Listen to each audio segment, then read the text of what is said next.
Hello folks, welcome to my channel review rowdy. I am your host and दोस्त कुशल नरसरिया। दोस्तों, बचपन में हमारे घर के बड़े बूढ़े हमें कुछ मनोहर कहानियां सुनाते थे, जिसमें एक बुरा राजा होता था जो बाकी के सारे राजाओं को मार के उनका किंगडम हथिया लेता था। और अचानक एक दिन इस बुरे राजा का खात्मा करने के लिए कहीं पर एक ऐसे इंसान का जन्म होता है जिसके पास बचपन से ही कुछ दिव्य शक्तियां हैं, और बड़े होकर उन शक्तियों का यूज करके ये बुरे राजा को मार के समाज में भलाई लेकर आता है और बुराई पर अच्छाई की जीत करता है। ऐसी कई सारी कहानियां सालों से, सदियों से, जनरेशन से हमें सुनाई जाती हैं। और डिज्नी प्लस हॉटस्टार पर रिलीज हुई फिल्म मुलान भी ऐसी ही किसी मनोहर कहानी की तरह है। इस फिल्म पर थोड़ा रिसर्च करो तो पता चलेगा ये एक चाइनीज फिल्म है। पहले तो चाइना में सालों से मुलान नाम की कोई फोकलोर चल रही है। सालों से इसकी कहानियां सुनाई जाती है कि मुलान नाम का एक योद्धा था या योद्धा थी, तो वो कैसे लोगों को बचाते थे, अपने प्रजा को बचाती थी, और यही सारी चीजें चलती थी। तो इतनी सालों से ये कहानी प्रिवेलिंग है चाइना में। और इस फिल्म का ट्रेलर इतना ज़्यादा अपीलिंग था। इसका ट्रेलर मैंने देखा था जब मैं तानाजी देखने गया था जनवरी में। तब तो लॉकडाउन का कुछ तकलीफ था नहीं। Trailer was really appealing. और फिर जब मैंने देखा कि डिज्नी ने इस प्रोजेक्ट को बैक किया है तो मेरी कुछ एक्सपेक्टेशंस बन गई इस फिल्म से। लेकिन ये फिल्म मुलान अपनी कहानी की तरह ही आउटडेटेड है, पूरे अपने ट्रीटमेंट, पूरे अपने एग्जीक्यूशन में। इसमें यह दिखाया गया है कि मुलान नाम की एक लड़की बचपन से ही कुछ स्पेशल पावर्स लेकर पैदा हुई है, बट चूंकि वो एक लड़की है तो उसके पेरेंट्स, पूरा समाज उसे यही एडवाइस करता है कि भैया तू अपने पावर्स बाहर ऐसे मत दिखा। लड़कों के पास पावर होता है वो योद्धा कहलाए जाते हैं। तो ये सारी चीजें गलीबल है, समाज में एक्सेप्टेबल है। बट लड़की के पास इतने पावर्स है, वो अगर योद्धा बनने निकल रही है, तो अब आप सोचो एंशियंट टाइम्स में, मिडिवल टाइम की ये कहानी है, तो तभी तो लोगों को तकलीफ होगी ही भाई कि लड़की कैसे मर्दों वाले कपड़े पहन रही है, वो कैसे मर्दों का काम कर रही है, वो कैसे योद्धा बन सकती है। तो यही सारी जो सुपरस्टिशन बिलीव, जो प्रेजुडिसेस थी प्रिवेलिंग उस टाइम पर, यही इस फिल्म में दिखाई गई है। ठीक है, मैं ये बात एक्सेप्ट करता हूं कि इसका पूरा जो ट्रीटमेंट है, पूरा जो एरा है, मिडिवल एरा की कहानी। लेकिन भैया आज 2020 में पहले तो ये कहानी बनाने की, इसके ऊपर मूवी बनाने की जरूरत क्या आन पड़ी? तुमने बनाई भी तो ट्रीटमेंट इतना आउटडेटेड क्यों रखा? इसमें यही दिखाया कि मुलान के पास बचपन से ही कुछ स्पेशल पावर्स होते हैं। बड़ी होके उनके जो देश, उनकी जो कंट्री है, जो जहाँ पे लोग रहते हैं, जो गांव में वो रहती है, वहां पर कुछ ऐसी आपदा आ जाती है। कोई तो एक ऐसा क्रूर नेता है, कोई बोयर खान नाम का, कोई एक एम्परर है, तो वो इनके ऊपर अटैक करके इनका सारा किंगडम हथियाना चाहता है। तो जो एग्जिस्टिंग मुलान का जो किंगडम का जो एग्जिस्टिंग किंग है, वो सबको इनवाइट भेजता है कि आप हर एक परिवार से एक एक लड़का मुझे दीजिए, ताकि मैं अपनी सेना बड़ी कर सकूं और हम लोग इसका खात्मा कर सके। जो खान नाम का जो एम्परर है उसको हम लोग मार सके, उसको हम लोग अंदर पेनिट्रेट होने ना दे सके। सो ये प्रस्ताव आता है मुलान के फादर के पास। मुलान के फादर पहले भी एक वॉर में पार्टिसिपेट कर चुके हैं, जिस वजह से वो उसमें हैंडीकैप हो गए थे, तो ऑब्वियसली वो जा नहीं सकते। और मुलान के फादर की दो लड़कियां ही हैं, मुलान और उसकी एक छोटी बहन है। तो अभी क्या करे, और इसमें लड़के ही चाहिए। तो कैसे ना कैसे कैसी सिचुएशन पैदा होती है कि Mulan manages to participate in the war. और आगे जाके फिल्म एक्सपेक्टेड है, प्रिडिक्टेबल है कि आगे जाके तो भैया ये जीती जाएगी, मुलान के पास स्पेशल पावर्स, और जाके यही सबको जिताएगी और आगे जाके इसकी वाहवाही होगी, इसकी सारी कहानियाँ बताई जाएंगी। तो ये जो ट्रीटमेंट है काफ़ी ज़्यादा प्रिडिक्टेबल है, काफ़ी ज़्यादा आउटडेटेड है। स्पेशली इसका जो विलन है, जो खान नाम का एम्परर है, उसको तो मैं रोज़ मिलता हूँ।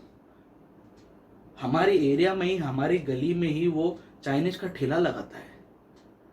कल मैं जाके उसको पूछूंगा कि साले कांचा, तूने बताया नहीं तुझे मुलान में विलन का रोल मिला है? लिटरली एकदम सस्ते एक्टर्स लिए गए हैं, फिल्म पर रिसर्च जीरो है।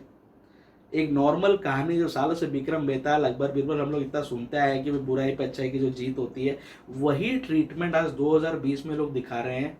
Less VFX, less screen play, less script. Disney ने ये प्रोजेक्ट बैक किया है, and I can say it hands down कि डिज्नी का one of the cheapest products है ये, one of the cheapest movies. Picture पे कोई खर्चा ही नहीं किया है, अच्छे अच्छे लोकेशंस पे खाली शूटिंग कर दी है। वीएफएक्स फिल्म का एकदम ठंडा है। फिल्म आप वॉर पे बना रहे हो और वॉर में ही कोई थ्रिल नहीं, कोई एक्साइटमेंट नहीं है। इस फिल्म का वॉर का पार्ट, पूरी पिक्चर इसी पर बेस है कि मुलान कैसे वो वॉर जीतती है, और जो वॉर का पूरा सीक्वेंस है, लास्ट का 1 घंटा जो भी इसके ऊपर लगाया गया है, इट्स टोटली वेस्ट। कोई थ्रिल, कोई एडवेंचर वो वॉर पैदा ही नहीं करती है। कोई विजुअल्स नहीं है, कोई स्टंट्स नहीं है, नॉर्मल सी पिक्चर चल रही, जिसमें कि चाइनीज लोग तो इतनी जबरदस्त स्टंट वाली फिल्में बना चुके इससे पहले।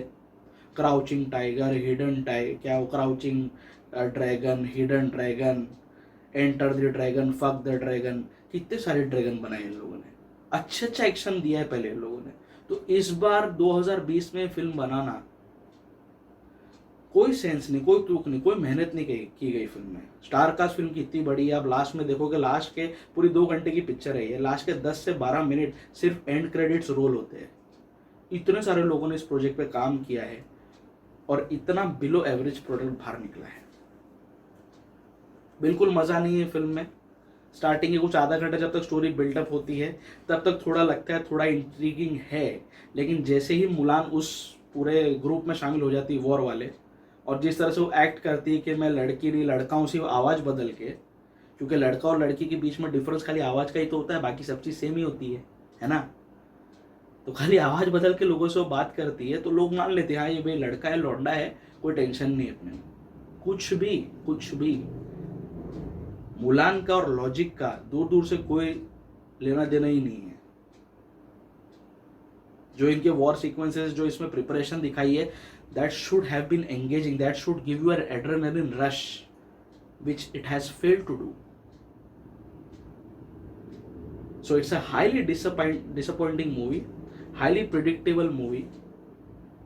इसीलिए शायद डिज्नी ने ये सोचा कि भाई लॉकडाउन का तो बहाना है, क्योंकि ये पिक्चर थिएटर में भी आती तो ये पिटती। इतने को खास इसको रिव्यूज मिले भी नहीं है और ऑडियंस ने इसको जनरली डिटेस्ट और डिस्करेज ही किया है। शायद चाइना में फिल्म चलती है वहाँ पे तो उन लोग को फिर it's like reliving old days. एक कोई पहले भी मुलान नाम की कोई फिल्म बन चुकी है 80s में आई गेस। सो वहाँ के लोगों के लिए, रिस्ट्रिक्टेड ऑडियंस के लिए फिल्म ठीक है, बाकी ग्लोबल अपील की तो कोई बात है नहीं। और डिज्नी ने क्यों इस प्रोडक्ट को बैक किया है, इस प्रोजेक्ट को बैक किया है, that is out of my mind. क्यों? सो इसीलिए शायद उन लोगों ने सोच लिया पिक्चर में दम है नहीं और लॉकडाउन का बहाना बना के हॉटस्टार पर ही फ्री में रिलीज कर दी। जिसके पास पेड सब्सक्रिप्शन है वो तो देख ही लेगा, उसको तो फ्री का ही है देखना, कोई पेपर व्यू वाला तो सिस्टम है नहीं। So I would suggest, it's a highly avoidable film. Film में कुछ देखने लायक है नहीं, इसीलिए my rowdy rating for Mulan, which is now a Disney plus Hotstar release, will be just 1 out of 5। अपना टाइम वेस्ट मत करो, 2 घंटा आपका बच जाएगा, पिक्चर में बिल्कुल भी दम नहीं है। सो आपको मुलान पर मेरा रिव्यू कैसे लगा प्लीज़ नीचे कमेंट बॉक्स में ज़रूर मेंशन करना। आप लोग अगर मेरे चैनल पर नए आए हो तो प्लीज़ मेरे चैनल को सब्सक्राइब कर लो। सब्सक्राइब करने के साथ साथ जो बाजू में बेल आइकन आएगा उसको भी दबा दो, ताकि जब कभी भी मैं अपना कोई नया रिव्यू अपलोड करूं आपको तुरंत उसका नोटिफिकेशन मिल जाए। आप लोग मुझे फेसबुक, इंस्टाग्राम, ट्विटर सभी जगह पर फॉलो कर सकते हैं। सब जगह पर मेरे प्रोफाइल्स रिव्यू राउडी के नाम से ही है। The digital partner of this channel is Firewalk digital and the co branding partner is Chai Pakoda productions. आप मेरे रिव्यूज चाय पकौड़ा प्रोडक्शंस के यूट्यूब चैनल पर भी साइमल्टेनियसली देख सकते हो। सो बहुत जल्दी मैं आपके सामने फिर से आऊंगा किसी नई मूवी या वेब सीरीज का रिव्यू लेकर, at the same place on the same channel. मेरे साथ जुड़े रहिए, मेरे साथ कनेक्टेड रहिए। स्टे ट्यून्ड, स्टे फिल्मी एंड स्टे राउडी।